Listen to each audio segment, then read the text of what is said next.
राजा ने विद्वानों और मंत्रियों के समाज से पूछा कि विचार कर कहिए, आज क्या करना उचित है। अयोध्या की दशा समझकर और दोनों प्रकार से असमंजस जानकर चलिए या रहिए, किसी ने कुछ नहीं कहा। जब किसी ने कोई सम्मति नहीं दी, तब राजा ने धीरज धरकर हृदय में विचार कर 4 चतुर गुप्तचर अयोध्या को भेजे और उनसे कह दिया कि तुम लोग श्री राम जी के प्रति भरत जी के सद्भाव या दुर्भाव का पता लगाकर जल्दी लौट आना, किसी को तुम्हारा पता न लगने पावे। गुप्तचर अवध को गए और भरत जी का ढंग जानकर और उनकी करनी देखकर जैसे ही भरत जी चित्रकूट को चले, वे मिथिला को चल दिए। दूतों ने आकर राजा जनक जी की सभा में भरत जी की करनी का अपनी बुद्धि के अनुसार वर्णन किया। उसे सुनकर गुरु, कुटुंबी, मंत्री और राजा सभी सोच और स्नेह से अत्यंत व्याकुल हो गए। फिर जनक जी ने धीरज धरकर और भरत जी की बड़ाई करके अच्छे योद्धाओं और साहनियों को बुलाया।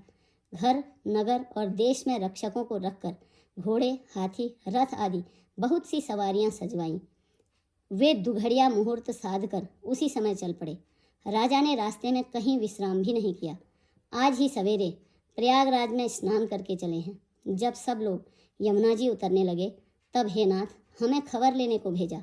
दूतों ने ऐसा कहकर पृथ्वी पर सिर नवाया।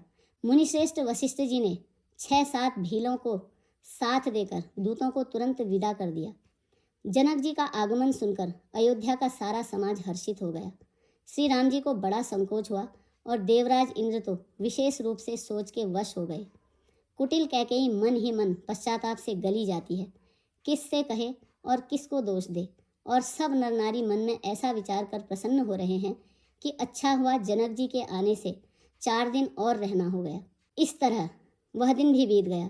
दूसरे दिन प्रातःकाल हर कोई स्नान करने लगे। स्नान करके सब नर नारी गणेश जी, गौरी जी, महादेव जी और सूर्य भगवान की पूजा करते हैं।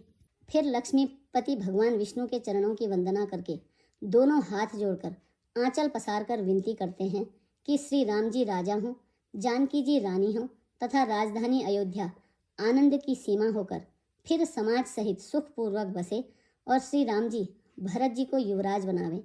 हे देव, इस सुख रूपी अमृत से सींचकर हर किसी को जगत में जीने का लाभ दीजिए।